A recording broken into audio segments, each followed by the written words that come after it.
Welcome, this is MATH1081, Discrete Mathematics, and we're going to be having a look at Chapter 1, question 34.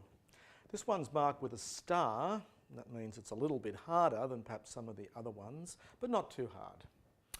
And it's a very interesting problem because it's giving us two functions, and when you compose the two functions in one order, if you do G circle f, G composed with f, it gets you what is called the identity map, or the identity function.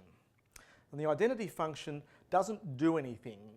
There's its definition. It takes a number, natural number, we're mapping from the natural numbers into the natural numbers, takes a natural number and just doesn't do anything to it. It leaves it alone, so I of n is n. So in some sense then, this f and g are kind of inverses of each other. That is, they undo each other, but only in one direction. And if you swap the order in which you compose the functions, then it's no longer the identity function.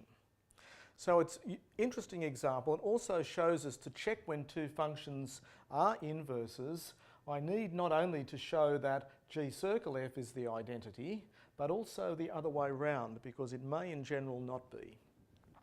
So the definitions of the functions are given up here. The function f, all it does is it takes a number, natural number, and doubles it. That's all it does. And the second function g is a little bit more complicated, and you have to worry about whether the number n that you're inputting into g, whether it's an odd number or whether it's an even number. If it's an odd number, then you've got to subtract 1, then divide by 2, and if it's an even number, well, you just divide by 2. By the way, what I've just done is quite a useful exercise. When you're dealing with these abstract looking things, put the thing into English. F takes a number and doubles it. It's a very simple way of expressing it. Now we have to show firstly that G circle f is the identity. And to show two functions are the same as functions, we have to show they do the same thing to objects on both sides. That is, I have to work out G of f evaluated at n and see what it does to n, and I want to show it does exactly the same as that I does to n. That is, I want to show that this is equal to n. So first thing to do is unpack the notation. G circle f, G composed with f, means G of f of n. And f of n is easy. You take the number and you double it, so you get G of 2n. Now to evaluate G of 2n, we have to worry about what sort of number this is, but it's pretty clear that this is an even number.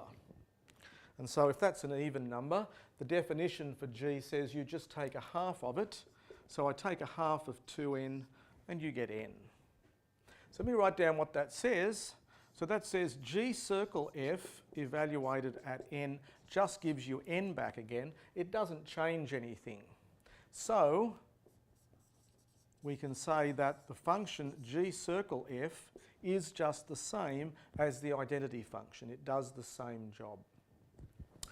Finally, to show that this doesn't work the other way round, well, it's easiest simply to do an example of taking f circle g of something and show that you do not get back to where you start from. I could do it with n's and make it very complicated, but it's easiest just to do it with one example, because if it doesn't work for one number, it can't work in general. So a good policy to prove this is not the identity map, just show it doesn't work for one particular number. So what number am I going to do? Well, I'm going to try an odd number. You can try an even one, that's not a good example, but try an odd number. I'm just going to whack in 7. I could have put any odd number here I like. I could put any odd number here I like, but that one's an odd number. And again, reminding myself of the definition, this says this is f of g of 7. And 7 is an odd number, as we said. So the definition says if the number is an odd number, I've got to subtract 1 and divide by 2. So I take 7 minus 1 divided by 2, and that's f of 3. Well, now I have to apply f, and f says, well, you just double it. So I double this number and I get 6. So, summarising that, that says f of g of 7 is 6. And so I can say that F circle G is not the identity mapping because it doesn't map. If it were the identity mapping, it would map 7 to 7. And so I've now finished the problem.